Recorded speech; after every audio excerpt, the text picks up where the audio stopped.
Hello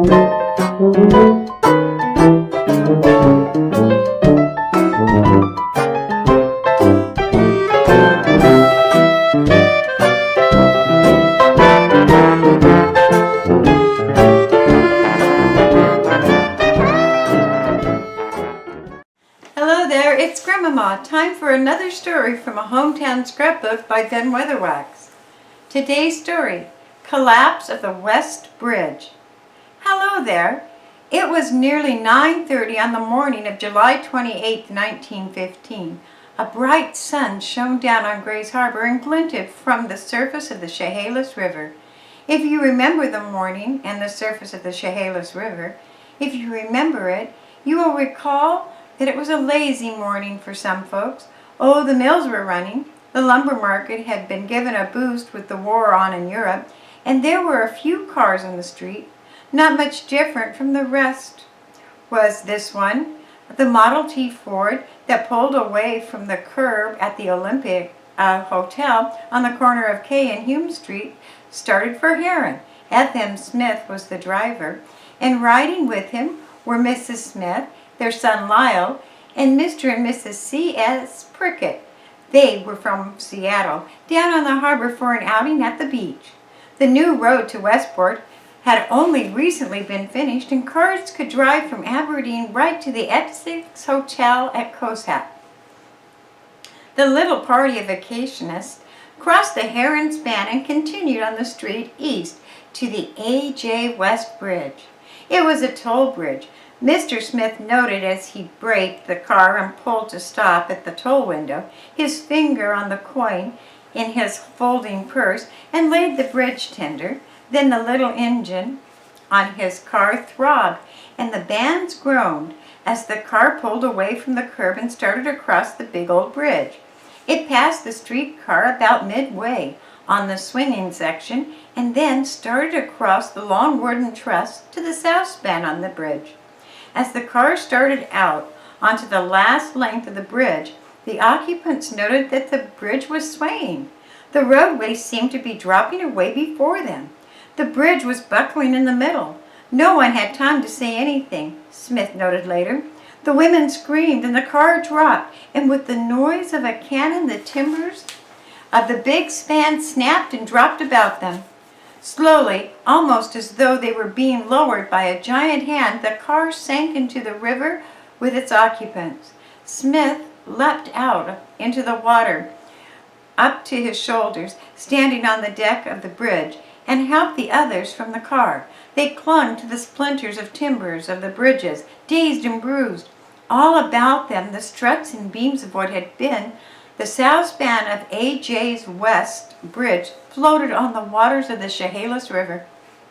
Young Chris Anderson was standing on the dock at the spar yard at the foot of Clark Street when he heard the boom of what sounded more like a small cannon than anything else. He looked towards the West Bridge in time to see the big span collapse and drop into the river. He saw the car slide down the slope and into the water. Chris was a quick thinker. He jumped from the dock into his lunch and started for the scene of the disaster.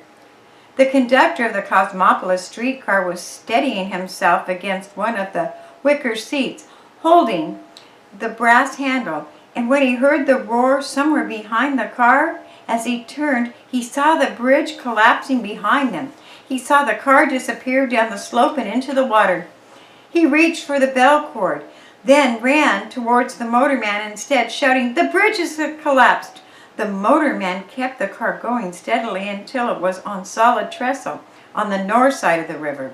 Then the four passengers, the conductor and motorman, climbed down from the car and onto the rail of the bridge to look back at the disaster they missed by seconds. Tom Dara and Cap Benham were standing on the harbor dock at the foot of F Street. Tom was noting that waterfront businesses had picked up with the war in Europe. He was wondering what they would do with the cargo of mystery ship Annie Larson, the ship that had been seized with the hold full of arms and ammunition. Suddenly they heard a sound like a miniature clap of thunder coming across the river. They looked up towards the West Bridge in time to see the big south span start to plunge into the muddy waters. It was just a matter of minutes before Chris Anderson had maneuvered his little launch alongside the collapsed structure and was in position to take off the passengers of Smith's car, who clung tenuously to the floating timbers. Smith had a badly cut nose, received when the strut of the Ford's canvas top had struck him across the face. Mrs. Smith had scrapes on her legs. Other than that, the motorists were without injury, but only the top of their car stayed above the water, surrounded by tumbles of timbers. There was nothing to explain how the 5 of them got out of their precarious position without injury, for a shower of bridge timbers had fallen around their car, missing the little machine by only inches at the most. With his 5 rescued and wet travelers aboard, Chris swung down the stream and into the mouth of the Wishkah River. He dropped them at the dock at the foot of Wishkah Street, where a passing truck from the Sea Beach Packing Company took them to their hotel. Doc Goodnow was called and examined them, but found no injuries more serious than the cut across Smith's nose. When the Cosmopolis car rolled down Heron Street a few minutes later, the conductor passed the word to everyone he knew. "The West Bridge just caved in," he shouted. "The West Bridge fell down." Aberdeen started for the old bridge. By the thousands, the town folks lined the waterfront on each side of the river and looked in wonder at the great gap between the swing span and the south band of the river. Cosmopolis, the south side, and the south beaches all were cut off from Aberdeen by the disaster. Only the OWR&N Bridge, with its narrow footpath, connected the 2 sides of the river at Aberdeen. Now, the West Bridge was not a new structure, no, not by many years. It had once spanned the Willamette River at Morrison Street in Portland, but it was condemned as too narrow to handle the traffic. A.J. West had solved Aberdeen's river crossing problem by personally buying the span and installing it across the Chehalis. He had been granted a 50-year franchise to operate the bridge as a toll span to pay for its erection. The swing span was of steel, but the south span of the beam was beams of heavy wood timber construction. Engineers who inspected it, not frequently, usually passed it without comment. But it had been there for 10 years when Fred Smith drove his little car out into it on that July morning. Moreover, it had been in the river once before. Shortly after it had been erected, the steamer Norwood had gotten out of control and rammed the span, knocking a section of its piers. But the court had allowed A.J. West $15,000 damages against the Sudden and Christensen Steam Company, and West had put the span back into operation again. And now A.J. West went down to the Chehalis again to look at his demolished bridge. "We'll rebuild it again," he said, and the folks agreed that A.J. West never quit. He would put it back together somehow. But the city of Aberdeen had grown in the 10 years since A.J. West built the first bridge across the Chehalis, and there was some talk of a free bridge to connect the south side and Cosmopolis with the city proper. And Aberdeen had a new mayor, Jim Phillips, who believed that the city should own the bridge and operate it. And as West went about the work of reorganizing his bridge and replacing the broken span, the city was following its own course to put a bridge across the river. But an emergency measure was necessary to get the traffic across the river to the south side, and a scheme was worked out to plank the OWR&N Bridge and use it temporarily. It was found that about $2,000 invested in planks would make the bridge usable for automobiles temporarily, and Mayor Phillips picked up the telephone and called J.D. Farrell, president of the OWR&N Railroad, owners of the bridge. The president sent his superintendent, B.E. Palmer, to Aberdeen. He met with the city engineer, L.D. Kesley, and Councilman J.D. Walker of the Street Committee, and they arranged for a temporary bridge crossing. Meanwhile, Mayor Jim Phillips was doing some investigating. He had the bridge appraised by J.B.C. Lockwood, a Portland bridge engineer who had been on the harbor doing some work on the Hoquiam 8th Street span.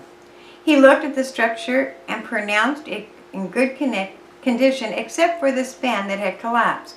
He had reckoned that with a little speed and steel span could be slipped in there, and in about a month he recommended the inclusion of some extra piers that would cut the span of the south section.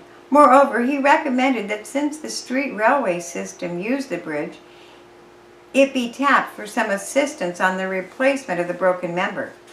Mayor Phillips was already loaded down with the problems of providing for Aberdeen with a new water system, and the council was rocked with the dissension as to whether it should be from the Wenatchee source or the Wishkah source. But at the Wednesday night meeting, he tossed the problem into the laps of the city fathers.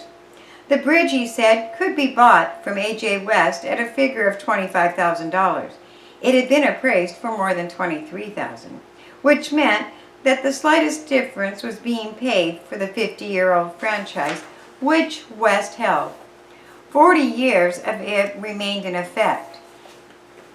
He recommended it for the purchase as a good buy.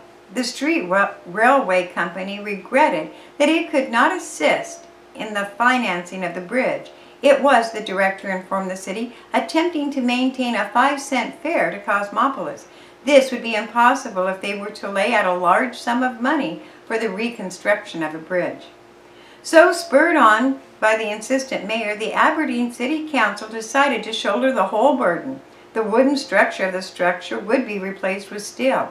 It would become an all-steel bridge, and the city would buy the old bridge from A.J. West. And once the city had reached its decision, things moved fast. Although the OWRN bridge was now viable for use, Mayor Phillips rushed his engineers to get the span into operation at the earliest possible date, within 29 days. The new sections were in place, and the bridge was open for temporary traffic. It had not been planned to open it so soon, but Aberdeen Fire Chief Bill Timberland had something to do with that.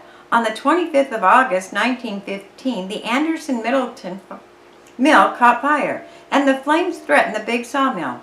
Every engine that the Aberdeen department had was on the job. That is, all that were available. But in South Aberdeen were 2 more engines sitting idle. Timberland raced for the West Bridge and found that the laying of some emergency planking and impoverishing 1 or 2 places, he could get his engines across. An hour after Big Bill had decided to get the South Aberdeen engines to the fire, they were there, their crews fighting the fire with the rest. And the next day, what had been temporary was made permanent, and the first traffic moved across the West Bridge. In just 29 days after the city's biggest bridge disaster, the break had been repaired, and the town was proud of its mayor, Jim Phillips, and the job he had done. And a page was written about the A.J. West Bridge in our hometown scrapbook. Thanks for listening.